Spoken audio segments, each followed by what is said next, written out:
Hello, everyone. It's hard to believe that we are in our final hours of this class. It's so crazy. I'm excited and nervous about where we're off to. As far as this goes, when I look at social justice, this is just another step deeper into what we're going to be doing. At the center where I work, we end up, as many of you know, I work in a pregnancy resource center. And so many of those who come into us to end up using our services are low income or poverty or unemployed. Some are homeless. All of them are just looking for a place where they can feel safe and equal with everybody who comes through that door. And as we were talking not that long ago, I have every person who comes through that door. I have every social economics. I have mental health issues. I have all of those things that just make them the same yet different.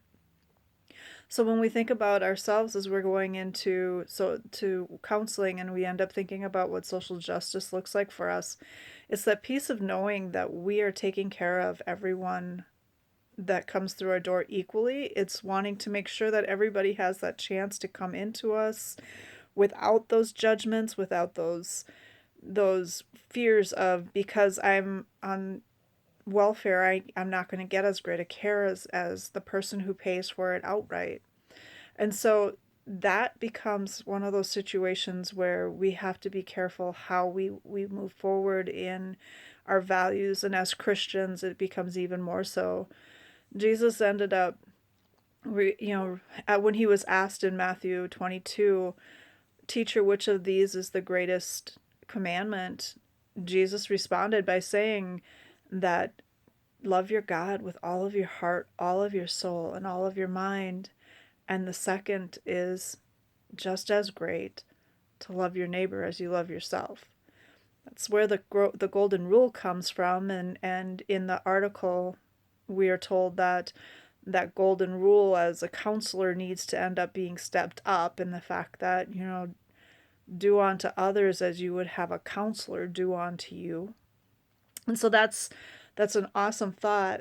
And in a world that demands equality over everything, sometimes we need to be reminded that there isn't going to always be equality. Jesus himself even said so in Matthew 26, verse 11, when he says, "You will always have the poor with you." But that doesn't mean that we treat them differently. It just means they're with us still.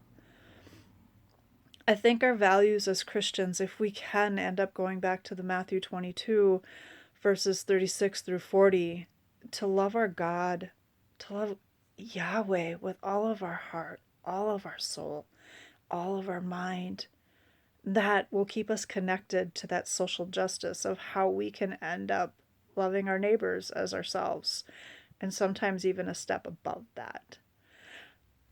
I pray everyone who ends up getting to watch, or who ends up watching this, I shouldn't say getting to, who ends up watching this, I pray that your next classes end up taking you deeper and deeper into an amazing relationship with Jesus and an amazing chance to end up exploring who we're about to become as counselors.